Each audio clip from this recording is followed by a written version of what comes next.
Use பண்ணும், எதுக்கெல்லாம் do use பண்ணும். ஸோ இது எல்லாம் தான் இந்த வீடியோவில் பார்க்க போகிறோம். And at the end of the session you have a question to answer.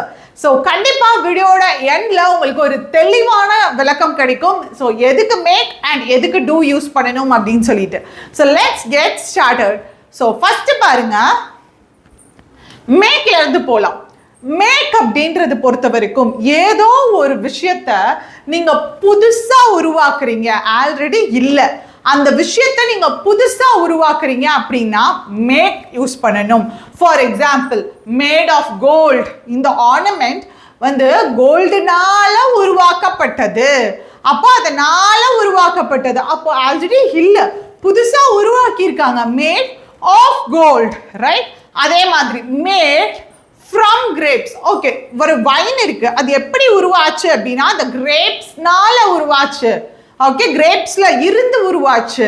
So கிரேப்ஸ்ல இருந்து உருவானது அப்படின்றதுக்கு mat from. Okay, so made in China, எங்க உருவாக்கப்பட்டது, எந்த இடத்துல, ஸோ மேட் இன் சைனா, அந்த பிளேஸை குறிக்குது.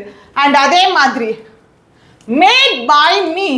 சரி, இந்த கிரேவி சூப்பரா இருக்கே, யார் செஞ்சா இதை? ஐயா, இட்ஸ் மேட் பை மீ, நான் தான் பண்ணேன் அப்படின்னு சொல்கிறோம் இல்லையா? இப்போ அந்த கிரேவி ஆல்ரெடி இல்லை, அதை புதுசாக நான் பண்ணியிருக்கேன். ஸோ ஏதோ ஒன்று புதுசாக பண்ணுறப்போ நம்ம மேக் அப்படின்ற வார்த்தையை யூஸ் பண்ணுவோம். Okay, so made of, made from, made in, made by, இது எல்லாமே. Next one, produce a reaction. ஏதோ ஒரு ரியாக்ஷன் கொடுப்போம் இல்லையா, அதுக்கெல்லாம் இந்த மேக் யூஸ் பண்ணலாம். ஃபர்ஸ்ட் ஒன் பாருங்க, மேக் யுவர் ஐஸ் வாட்டர் அப்படின்னா ஒன்றும் இல்லை, ஏதோ ஒரு விஷயத்தை பார்த்தோன்னே அப்படியே கண்ணு ஃபுல்லாக தண்ணி ஆக்கிடுறது, அதுக்கு மேக் யூஸ் பண்ணலாம். And make you happy. For example, ஏதோ ஒரு விஷயம் உங்களை ஹாப்பி ஆக்குது அப்படின்னு சொல்கிறோம் இல்லையா, அதுக்கு மேக் யூஸ் பண்ணலாம். And make you sleepy. When I read books it makes me sleepy. அப்போ அது வந்து எனக்கு தூக்கத்தை கொண்டு வருது, உண்டாக்குது, அதுக்கு மேக் யூஸ் பண்ணலாம். Makes you smile. So for example, ஏதோ ஒரு விஷயத்தை பார்த்தோன்னே உடனே நம்ம ரியாக்ஷன், சிரிப்பு வருது, ஸோ அதுக்கு, ஸோ சிரிப்பை உண்டாக்குறது, ஒரு ஸ்மைலை உண்டாக்குறது, ஸோ மேக் யூஸ் பண்ணுறோம். So coming to the next one, plans and decisions. அதாவது எப்போல்லாம் ஏதோ ஒரு டெசிஷன் எடுக்கிறோமோ, ஏதோ ஒரு பிளான் பண்ணுறோமோ, அப்போது மேக் யூஸ் பண்ணலாம். You should make arrangements. கரெக்டாக அரேஞ்ச் ஆகிருக்கா, எல்லாம் வந்து சரியாக இருக்கா அப்படின்றத பார்க்குறது, மேக் யூஸ் பண்ணுறோம். மேக் அ டெசிஷன், கரெக்டாக ஒரு முடிவை எடுக்கிறது, make. And make a choice, ரெண்டு விஷயம் இருக்குது அப்படின்னா அதில் நம்ம சூஸ் பண்ணுறது. ஓகே, அடுத்தது மேக் அ பிளான், கரெக்டாக திட்டம் தீட்டுறது. ஸோ இது எல்லாத்துக்குமே மேக் யூஸ் பண்ணலாம். அண்ட் அடுத்தது பார்த்தீங்க அப்படின்னா இந்த சவுண்ட்ஸ்க்கும் அதே மாதிரி காமன்ஸ்க்கும் நம்ம இதே மேக்கை யூஸ் பண்ணலாம். For example, make a noise, சத்தம் போடுங்க, make a noise. Make a comment, so இந்த விஷயத்தில் உங்களுடைய கருத்தை சொல்லுங்கள், மேக் அ கமெண்ட். ஸோ அடுத்தது மேக் அ ஸ்பீச். ஸோ இதற்கான ஸ்பீச்சை பண்ணுங்க, ரெடி பண்ணுங்க, இல்லை வந்து செயல்படுத்துங்க, make a speech. Make a suggestion. So ஏதோ ஒரு விஷயம் சொல்லிட்டு இதில் உங்களுடைய கருத்து என்ன, உங்களுடைய சஜஷனை தெரிவிங்க, make a suggestion. Okay, so similarly yes, food, drink and meals, இந்த கேஸ்லையும் மேக் யூஸ் பண்ணலாம். For example, make a cake, ஒரு கேக்கை மேக் பண்ணுறது. ஸோ அதே மாதிரி next one, make breakfast.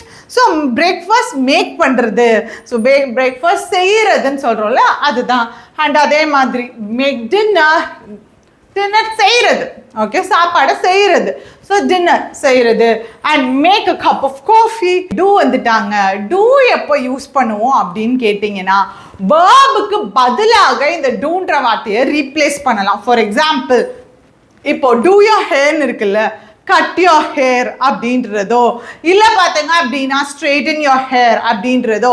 So இந்த மாதிரியான வார்த்தைகளுக்கு, இந்த மாதிரியான வேர்புக்கு பதிலாக இந்த கட்டுன்ற வார்த்தைக்கு பதிலாக டூ யூஸ் பண்ணலாம். அதே மாதிரி டூ தி டிஷ்ஷஸ். ஸோ நீ பாத்திரத்தை கழுவு, வாஷ் தி வெசல்ஸ். இல்லை வாஷ் அப்படின்ற வார்த்தைக்கு பதிலாக தான் இங்கே டூன்ற வார்த்தையை ரீப்ளேஸ் பண்ணியிருக்கோம். ஸோ இந்த மாதிரி ஒரு சில இடத்துல பார்த்தீங்க அப்படின்னா வேர்பை ரீப்ளேஸ் பண்ணக்கூடிய வார்த்தையாக எதை யூஸ் பண்ணலாம்? எஸ், டூவை யூஸ் பண்ணலாம், டூ. அண்ட் அடுத்தது பார்த்தீங்க அப்படின்னா work, jobs and task. So நம்ம ஏதோ வழக்கமாக நடைபெறக்கூடிய நிகழ்வுகளை குறிக்கிறதற்கும் டாஸ்க்ஸை குறிக்கிறதற்கும் இந்த டூவை யூஸ் பண்ணலாம். டூ தி ஹவுஸ் ஒர்க், நாம வீட்டு வேலை பண்ணுறது. டூ யோர் ஹோம் ஒர்க், வழக்கமாக இருக்கக்கூடிய ஹோம் ஒர்க்கை பண்ணுறது. Do a good job, okay நல்ல விஷயத்த பண்ணுறது. டூ யோர் சார்ஸ், ஸோ அதாவது இப்போ for example household chores அப்படின்னா வீட்டில் நிகழக்கூடிய டெய்லி வேலைகள் அது எல்லாத்தையும் பண்ணுறது. ஓகே, ஸோ இதுக்கு நம்ம டூ யூஸ் பண்ணலாம். அண்ட் அடுத்தது நான் ஸ்பெசிஃபிக் ஆக்டிவிட்டி, அதாவது ஸ்பெசிஃபிக்காக இது அதுன்னு இல்லாமல் நான் ஸ்பெசிஃபிக், அதாவது எதுனாலும் பண்ணலாம், எப்படியும் பண்ணலாம், அப்படி தான் பண்ணுவேன். ஸோ இந்த மாதிரி கேசஸில் டூ யூஸ் பண்ணலாம். டூ சம்திங், ஏதாவது பண்ணுறது. டூ நத்திங், எதுவுமே பண்ணாமல் இருக்கிறது. டூ எனிதிங், எதையாவது பண்ணுறது. டூ எவ்ரிதிங், எல்லாத்தையும் பண்ணுறது. ஸோ இந்த மாதிரி என்ன ஆக்டிவிட்டின்றத ஸ்பெசிஃபிக்காக இல்லாமல் எதுனாலும் எப்படினாலும் அப்படின்னு சொல்கிறதுக்கு இந்த டூ யூஸ் பண்ணலாம். அண்ட் நீங்கள் காமெண்ட் பாக்ஸில் இந்த 5 questions-க்கான ஆன்சர்ஸை போடுங்க. இந்த பிடிஎஃபை வந்து நம்மளோட இங்கிலீஷ் வித் ரீனா டெலிகிராம் சேனலில் வந்து நான் போட்டிருக்கேன். ஸோ வேணும் அப்படின்னா நீங்கள் ரெஃபர் பண்ணிக்கோங்க. ஸோ இந்த 30 days இங்கிலீஷ் சேலஞ்ச் வீடியோஸாக கண்டினியூஸாக பாருங்கள். ஸோ கண்டிப்பாக ஹெல்ப்ஃபுல்லாக இருக்கும்.